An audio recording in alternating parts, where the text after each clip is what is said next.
Okay, I have some assistants with me here today, so we want to start with some updates. We first of all would like to start with the Golden Leaf Survey and Focus Group. A couple of weeks ago, you all participated in a Golden Leaf Survey, and we currently have two groups now that are a part of the Focus Group. The focus group, the purpose of it is just to assist our colleges in developing processes to identify and award Golden Leaf scholarships to both our curriculum and continuing education students.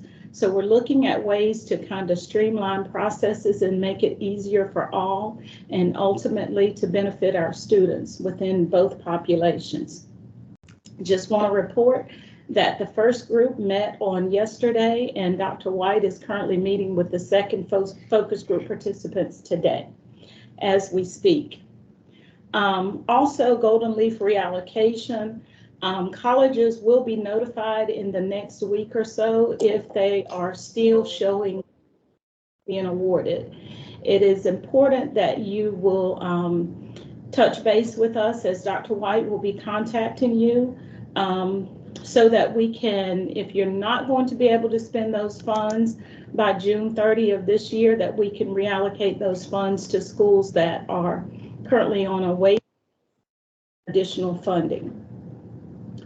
In addition to that, moving down to the Longleaf Complete Grant, we do have to continue reporting on that on a monthly basis, and we are monitoring schools, and we would like to report that this month, I believe there was a little more than $59,000 that colleges actually awarded to students. So continue to spend those funds as well, because that grant does end in next year, 2023, September.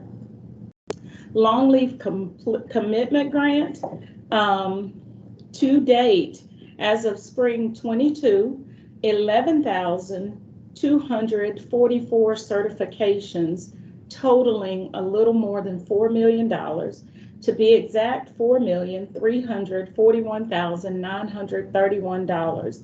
That averages 2 to 1,345 certifications across all of our colleges.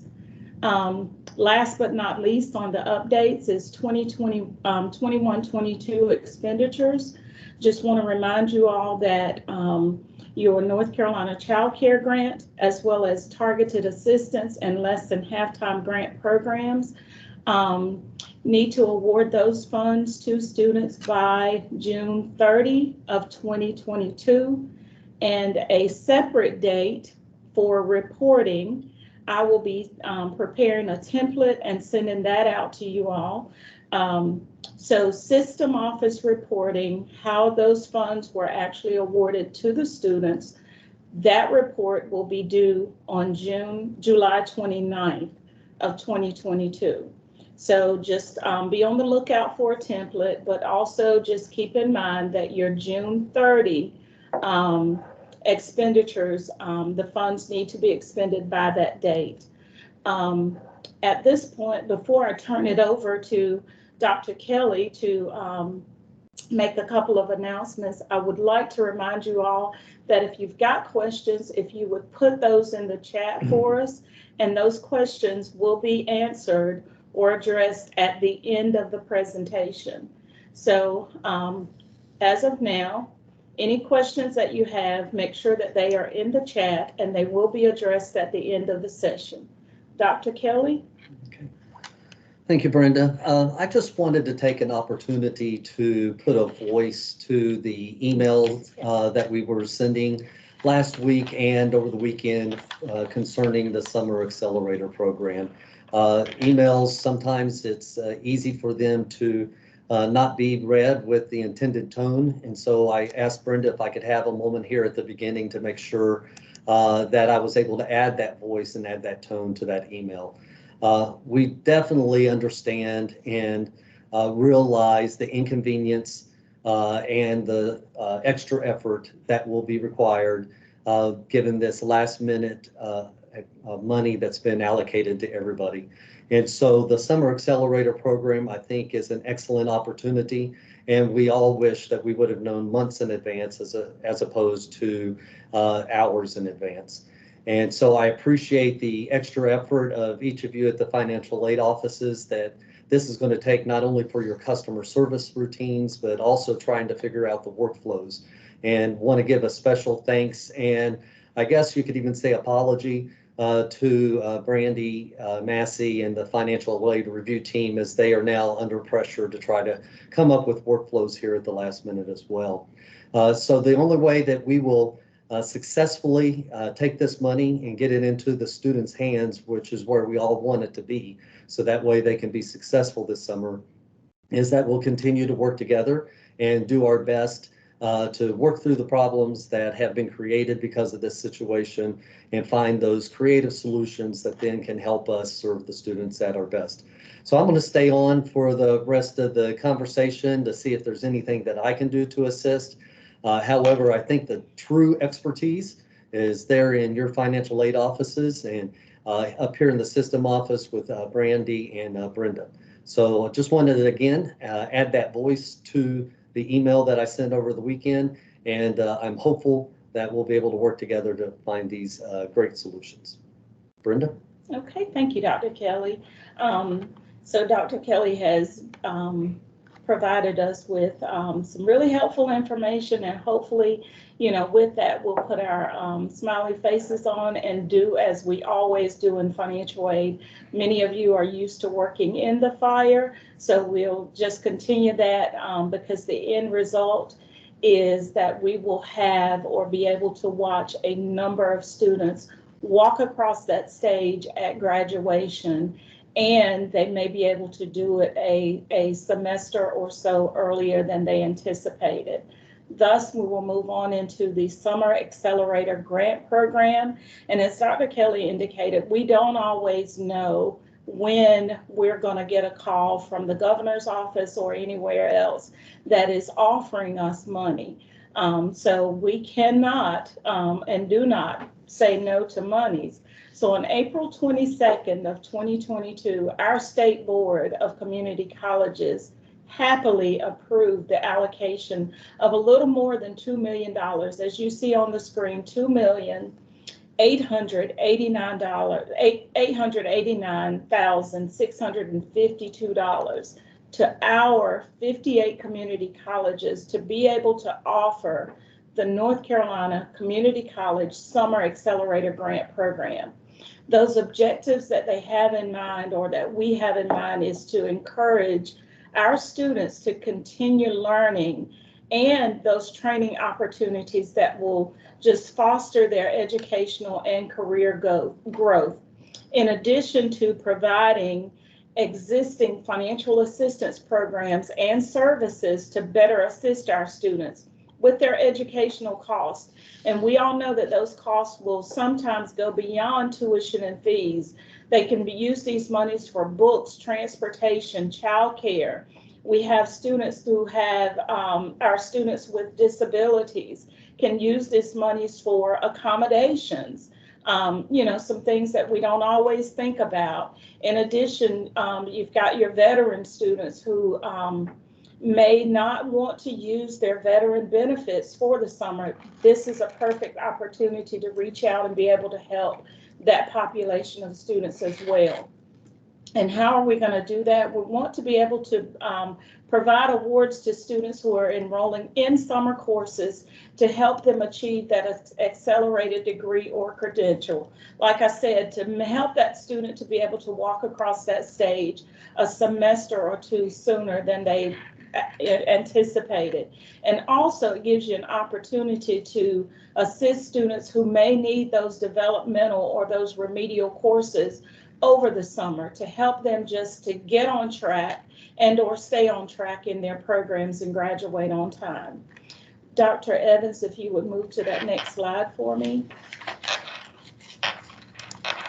I am so grateful for my support team here at the system office. Dr. Evans is always my tech guru, so he is monitoring the slides for me today. So thank you very much. So we'll move on into the grant eligibility requirements. And I will say that you all should have a copy of the state board approved item that indicates all of this. If not, there's a link at the end of this presentation that has it, so you can pull it up for yourself. But some of the grant eligibility requirements is, of course, being a North Carolina resident for tuition purposes as determined by RDS.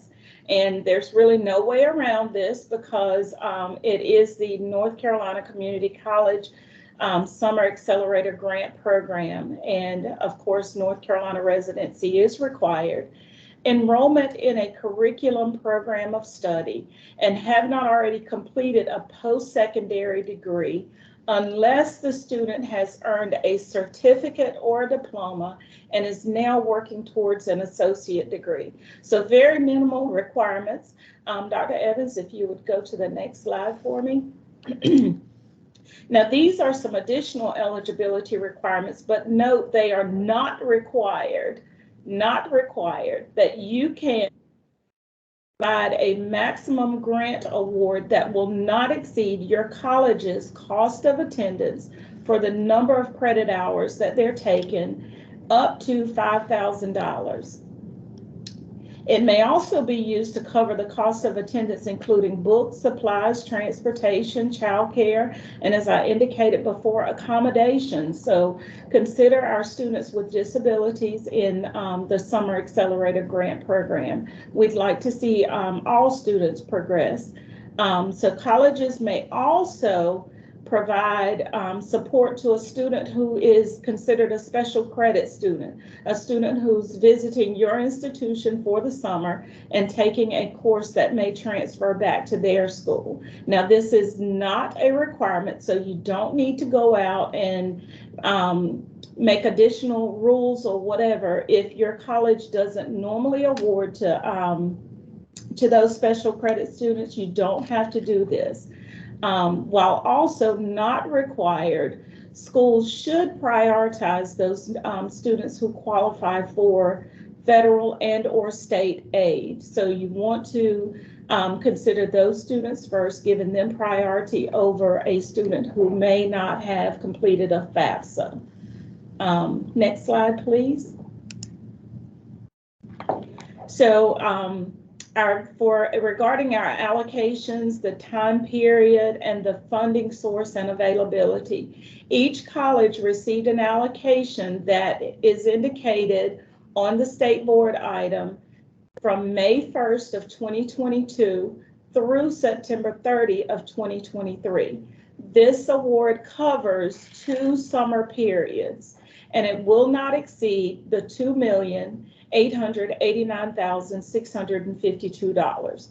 Now, it is for the award period beginning May 1st for your summer term. Your school's allotment total allotment is $2,889,652.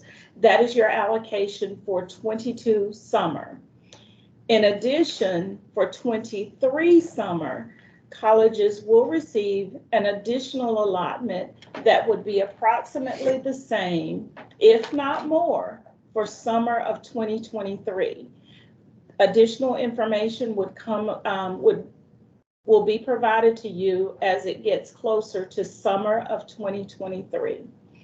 Funding is made available through the Governor's Emergency Education Relief Fund, or GEER, as we know, and it's authorized under CRRSA. That was under the CARES Act funding.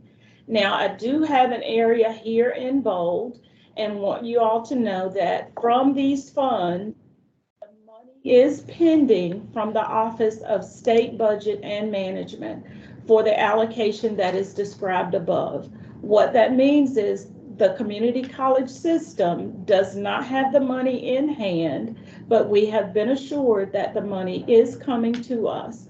Once that money is received, your business offices, your CFOs, will likely receive a memorandum that indicates to them, that will tell them how these funds should be applied, and that is using the correct purpose code and vote code. So that is something that you don't have to worry about, but I will as soon as I am notified that the funds are here and that a memo is going out. If I have access to it, I will certainly share that memo with our financial.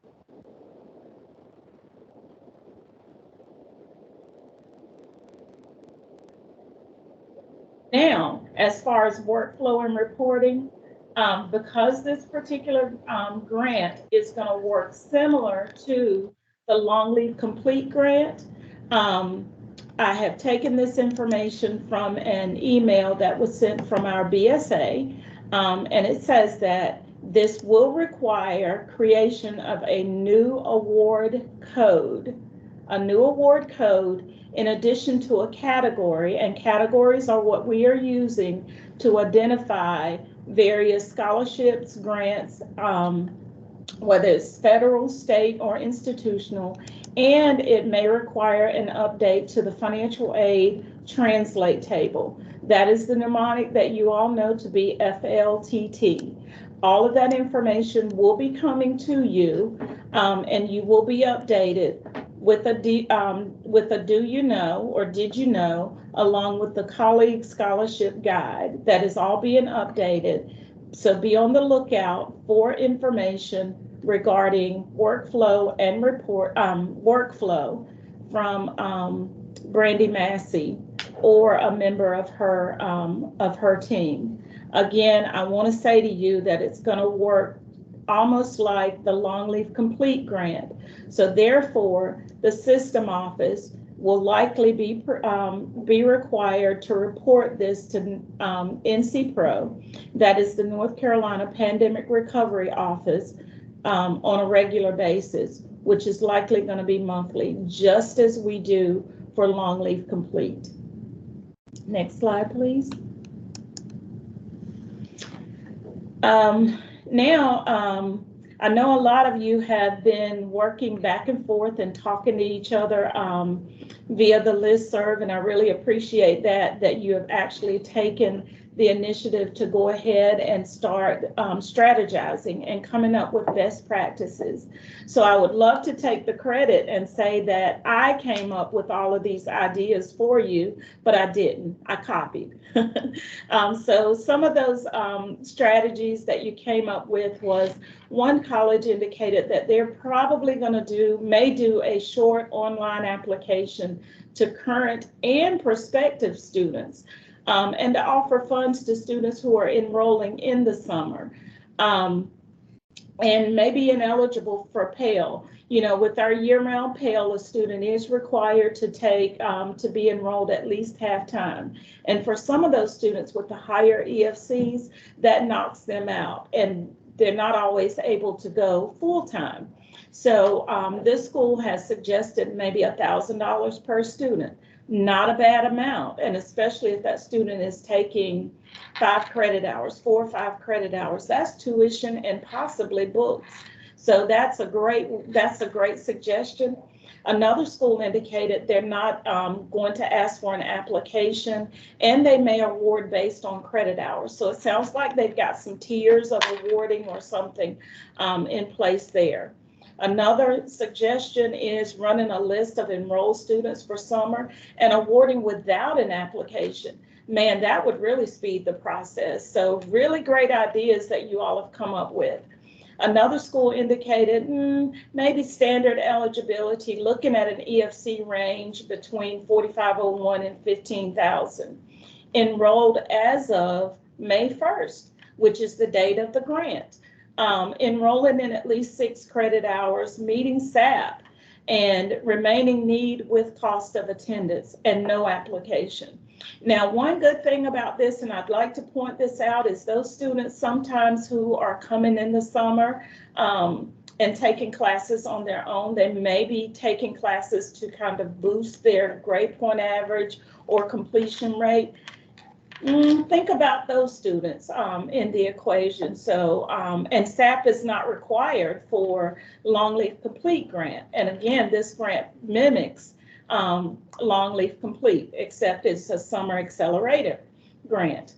Another school says no application and verifying the year-round Pell that they're ineligible for summer due to less than full-time status to students who don't get financial aid due to limited Pell eligibility. And this would be those students, again, who may have the higher EFCs and don't want to do 6 credit hours and won't qualify for Pell unless they are attending full-time. And another school indicates that they're going to look at their summer purge list with no funding options so that they can catch those current and prospective students and identify those financial needs. So these are just some of the strategies and best practices that I took from your communications. If you've got others, if your college has sat around and thought about some additional ideas, I'd be happy to share, and you'd like to share them, please, please, please put that information in the chat. We're all a team here and there's no I in team. So the more that we can piggyback on and take from our other colleges would be most helpful with this Summer Accelerator Grant Program. And I do believe that I saw some in some of the communications that were going back and forth is that this may not be the only grant program or scholarship program that we find out about at the last minute. So this might be something that, you know, we come accustomed to. And as long as we can continue to share our best practices and our strategies, we're going to make the best possible decisions for our students. Next slide, please. All right, so we're about 25 minutes into our hour meeting. If there are questions, I would first, before we go to the chat, I would like for you to, if you will, unmute yourself if you have a question that you'd rather ask or a comment that you'd rather make. If you will unmute yourself, we'll certainly take those questions at this time. I do have, and I spoke too soon, I do have a couple in the chat. One person asked, is there going to be any additional guidance regarding the Summer Accelerator Grant? Additional guidance, not really sure what you're meaning with additional guidance. We tried to make, when we were offered an opportunity to just give our input on the Summer Accelerator Grant Program, we asked that the restrictions be as limited as possible so that you all could, with the workflow that you're going to receive in a little bit, that you can use this information and make it work for your institution to best serve the needs of your students who are attending your college. So additional guidance, Michelle, if you would like to unmute yourself and just give me a little bit more on what you mean by that, or just let me know if that has addressed your question.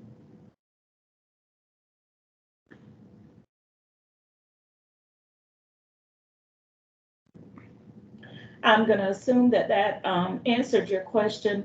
Next question is, when can our colleges expect to receive the funds? Your college will be notified when those funds are sent to the institutions. As I stated in an earlier slide, that the award is pending to the system office. That means that the governor's office is preparing to send the funds to us if they're not already here. And your college's financial aid, not financial aid, but finance areas will receive a memorandum from our business office here that tells them that the funding is there, but you can look at your allocation and know that once the funds are at your institution, what dollar amount you have to work with for your students.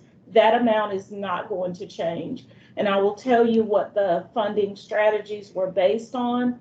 They looked at, all schools were given a base of $10,000.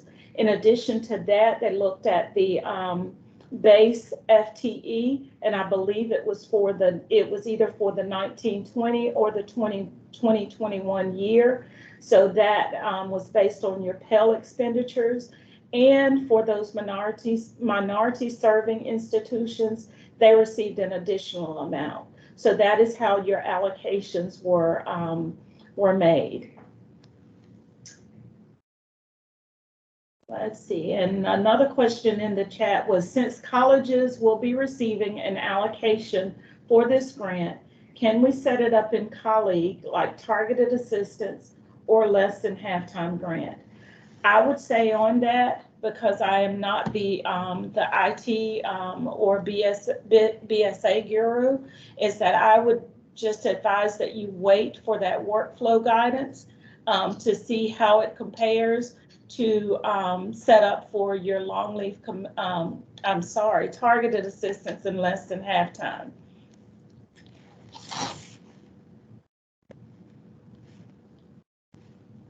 And yes, you're exactly right, Lisa. Lisa Baker says, I assume it's up to the college if we want to award SAP suspensions. That's totally up to you. If you want to award SAP, students with SAP issues. SAP is not an eligibility requirement for this grant. So whatever best fits your institution. Is an associate's degree considered post-secondary? Note that in the eligibility requirements, it says that if a student has already received a certificate or a diploma and is now working on an associate's degree, they would be eligible for the Summer Accelerator Grant. And Betty, from the PowerPoint dated 3/16 of 22, the Child Care Grant slide 23 says reporting due date is July 29th of 2022. However, if you have students receiving child care assistance enrolled in the summer term, let me know. I will work with you to extend the due date. Based on this, we thought we could spend child care in summer, but you just said spend it by June 30th. And yes, I did.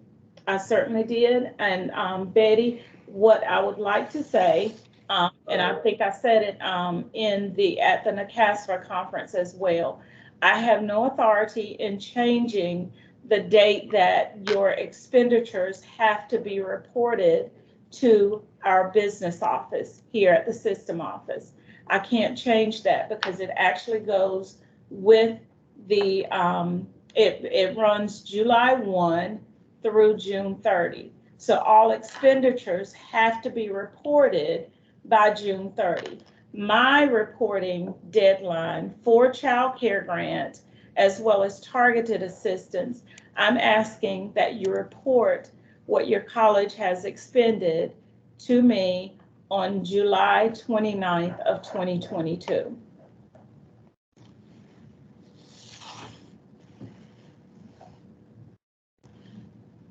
And Summer Accelerator sounds like a student with a 2-year degree or higher is not eligible. Correct. Again, I'm going to say that has to be a local decision that you make because the only requirements is that the student not already have a post-secondary degree.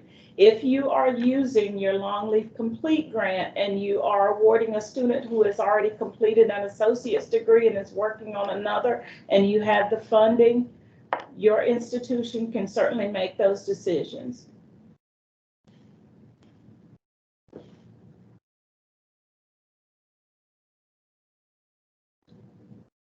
And a comment,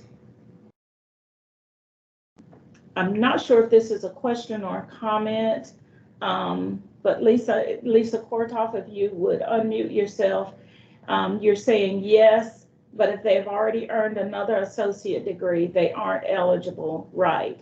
Again, I feel like this is an institutional decision. I can certainly go back and research this and run it by our team and see if we can get a clearer response on that, if that would be helpful to the group.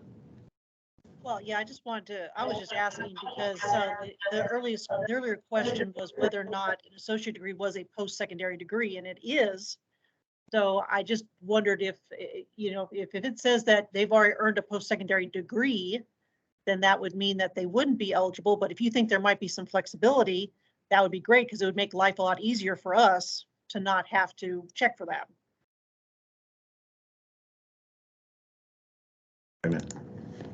Lisa, there is flexibility because I think we went back on the long leave complete, and for community colleges, because we know that a number of our students will have already completed associate's degrees, may have an associate in science and is now in the ADN program, that we excluded and said that if they did not have at least a bachelor's degree, we were looking at bachelor's degrees or higher.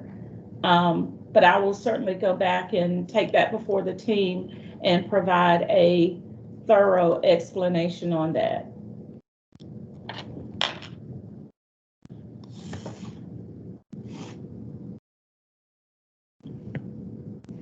Marketing efforts from the community college system.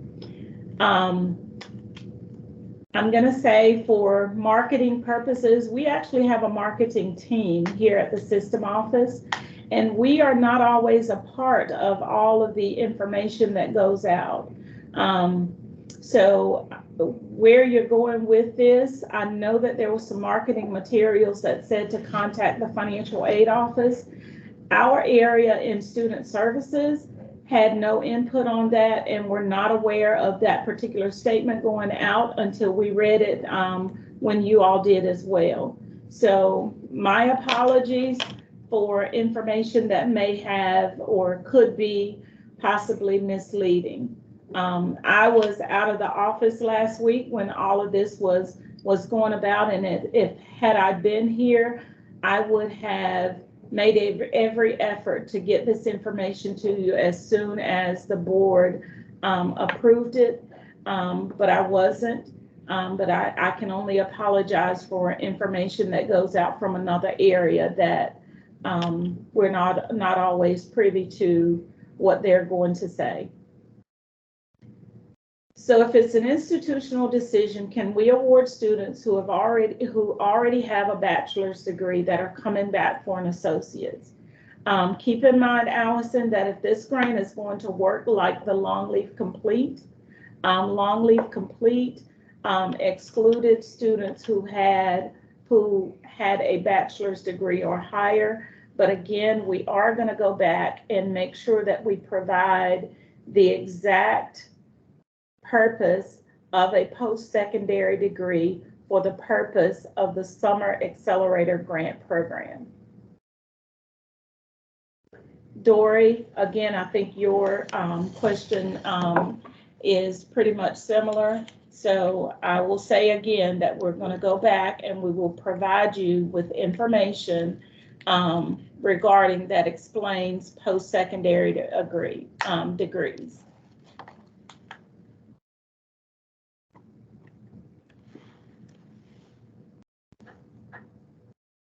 Would anyone be able to respond to my email or messages in the financial aid review team channel inquiring about what seems like additional long leave commitment criteria beyond what the state requires?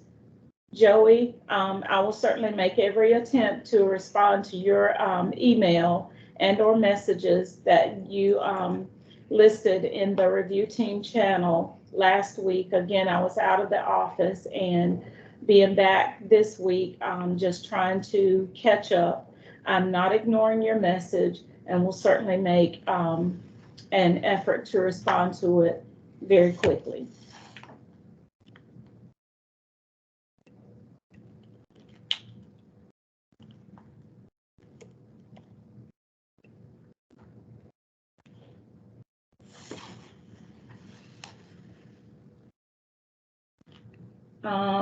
Ms. Mahoney wants us to go back to the slide that stated unless the student already has a certificate or diploma and is now pursuing an associate's degree. I think we're going to check on this later, but can the slide be updated if this is not a true statement? The information that you're seeing on that slide, Ms. Mahoney, is information that is printed in the state board item. But yes, we will go back and make sure that everyone is clear on the meaning of post-secondary degree. But as it stands now, the wording that is in here is accurate.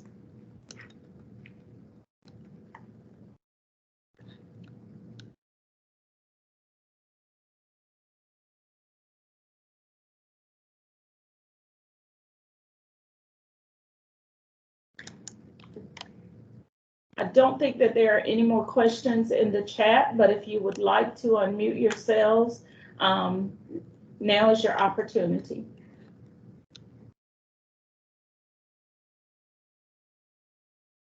A requirement, the FAFSA is not a requirement, although priority should be given to those students who demonstrate need. FAFSA. Hey Brenda, it's Tiffany from Randolph College. Hear me? Yes, ma'am. All right. The short-term workforce development grant webinar that was held, I do not see a recording that has been emailed out for that yet. Could you help me out with that information? Tiffany, the short-term workforce development grant program, that was actually through our workforce continuing education division. I will certainly check with them, Mr. Humphreys or Karen Tiffany, to see if that presentation has been, or the recording has been sent out to the CE team. Okay, thanks. I just hadn't seen Yeah, it, so I was hoping you could relay that over. I will certainly take it back to that group. That was not a student services or it's not a curriculum grant program, but there is some financial aid workflow that that we assisted with, or our IT department assisted with, but I will certainly go back and check on that for you and provide that information to the group. All right, thanks, Brenda. You're welcome.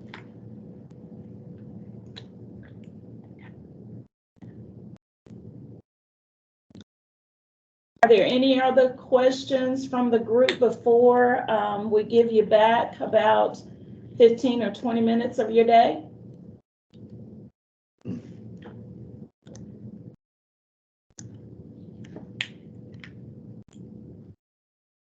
Looks like there's a question in the chat about a time frame as to when we may be able to expect the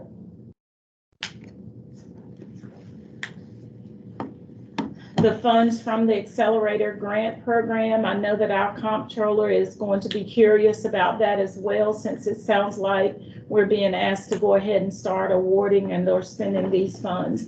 I think the governor's office is working on that as quickly as possible. That is an area that is outside of my realm, but we will certainly make that call to them to see what the status is, and we'll update the group on that question as well.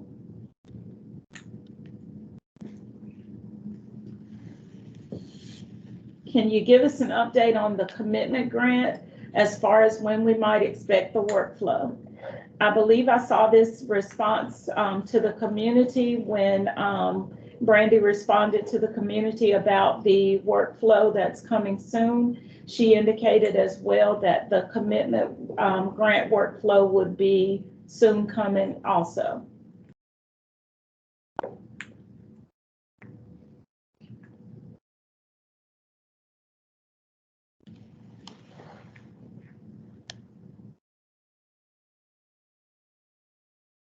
I am pausing for questions, either in the chat or if you will unmute yourselves. Oh, Brenda, I have a question. It's Lisa. So we, with year-round Pell, and we actually had quite a bit of SEOG and work study money left over this year, that a lot of our need-based students are going to have their charges covered. I know it says here, while not required, whenever possible, colleges will prioritize summer accelerator grants to students with need. I mean, if I don't have a lot of those students who still need assistance, am I okay with giving it to students who don't qualify for federal or state need-based aid? Or am I going to get my hand slapped? You're not going to get your hand slapped, and we are sitting over here nodding, shaking our heads up and down. Yes, go to that next group of students. And again, I would like to just say, if you will keep in mind those students that, our students with disabilities that need accommodations, and also our veteran populations, any group of students that could benefit from this Summer Accelerator Grant Program, you're not going to get your hand slapped for because you have made, Lisa, I know you have or will make an honest attempt to identify those students with the greatest need first, and then you move on to that next group of students. So no ma'am, no hand slapping. Okay, good. All right, thank you for that clarification. We really just want you all to use these funds to benefit our students. It's a great opportunity to boost your enrollment for the summer, and for those students who are a little bit hesitant about starting or taking summer classes, knowing that they need the refreshers. It's a great opportunity to get those refresher courses paid for along with the books, so that student can start in the fall and not have to worry about remedial coursework.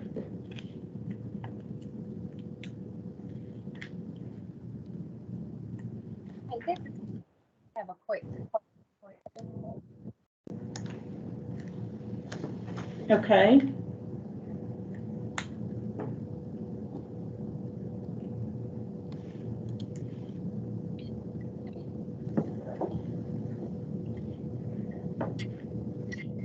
I think it's a little choppy on the on your end. Are you trying to ask us a question?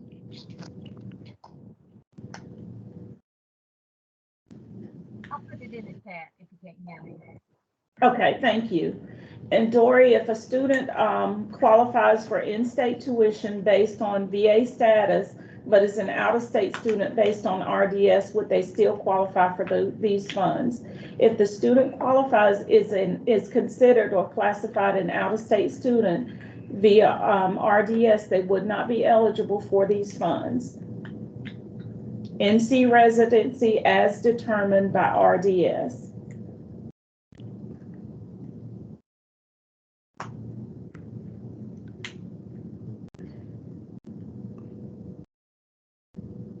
You're welcome, Dory.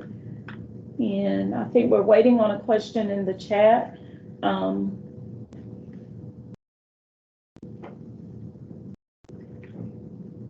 If we're unable to spend our allocation this summer, will the unspent funds roll into next summer? That's a good question. I would think that because the grant is going to carry over to summer of 2023, you're gonna receive, or as I indicated in the first couple slides, you would receive an allocation in summer of 2023.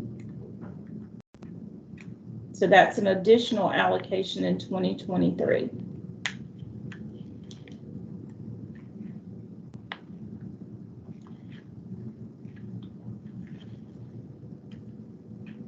Can these funds go to new prospective students, or should priority be given to those who are close to graduating, since you referenced Long Leaf Complete? Again, I said it's similar to Long Leaf Complete, but no, you can certainly give it because some of the ideas that came about were giving them to new prospective students. So that 50% or any percentage of completion rate is not a requirement for the Summer Accelerator Program. So if you've got a brand new student that wants to start in the summer and is taking any courses that lead towards a curriculum program, they would be eligible for your Summer Accelerator Grant Program. I'm going to chime in here, even though it's not officially my area. This is JJ, Associate Director of Student Life. I shared this with our Student Life folks because I know a number of them may run or have been talking about summer bridge programs for students. And so this, I imagine, would be an excellent opportunity to assist those students as they transition in, especially if you want to tie in an academic component by allowing them to complete some early coursework before they begin their fall semester. Excellent opportunity. Excellent opportunity for that. All right, before we wrap up, I would like to give Dr. Kelly another opportunity to share with you all any closing remarks that he may have. Okay, thank you, Brenda. Just a couple of things is, yes, we've already advocated for the funds to roll over into next summer. And so hopefully we'll get an answer to that sooner rather than later. And we'll definitely clarify the post-secondary education eligibility requirement, and I'm sure Brenda will get that out to you quickly. Another group of students I was just sitting here brainstorming about, and I'm sure many of you are as well, and that is many of our allied health program students who are trying to graduate this summer or have required courses this summer. Many of those students are starting to run out of funds. So this could be an excellent tool to assist those groups of students as well. At the bottom line is we trust that you as an institution and you as expert financial aid directors will make the best choice to serve the students in your service area. And we appreciate the work that you do to help serve those students. And we'll do our best to get you answers in a timely manner. So thank you for allowing me to be here this afternoon for the hour to hear your conversation and hear all the things that you guys are doing and your great ideas. And we'll get answers to those questions to you as quickly as we can. And I'll be quiet now because I know everybody's got a lot to do, and to see if Brenda has any other closing comments or looks like an answer to another question. Okay, Tiffany Ingram asked, could the system office communicate to the key decision makers what a decision would be more beneficial to assist students in summer 23 if they would have a budget for next summer out by March of 2023? Yes, I've already had that conversation, and we'll have reminder conversations on that topic for next summer. And I will just add to that, Tiffany, is that we're not always privy to some of these decisions that are, or some of these opportunities that are offered to us. The Summer Accelerated Grant Program was one of those programs that we were told about on a Monday and came up with a board item and thought that it would be a great opportunity for students on Wednesday. So this is probably the first of many of those grant opportunities. And in the words of TD Jakes, get ready, get ready, get ready, because we always have to stay ready for opportunities like this. But we're never going to turn down an opportunity to assist our students across our grade 58. And that's just the way that it is. And I believe we're going to have more opportunities like this that come about for us, for not only curriculum students, but also continuing education students, because the goal of the system office is to help as many students get across that stage as possible with as little debt as possible. So we're advocates for students, for the colleges, and we're also advocates for the system office and what we do here. So no more questions. I hope you all have a great day, and just know that this presentation as well as the recording will be sent to you within the next 24 to 48 hours.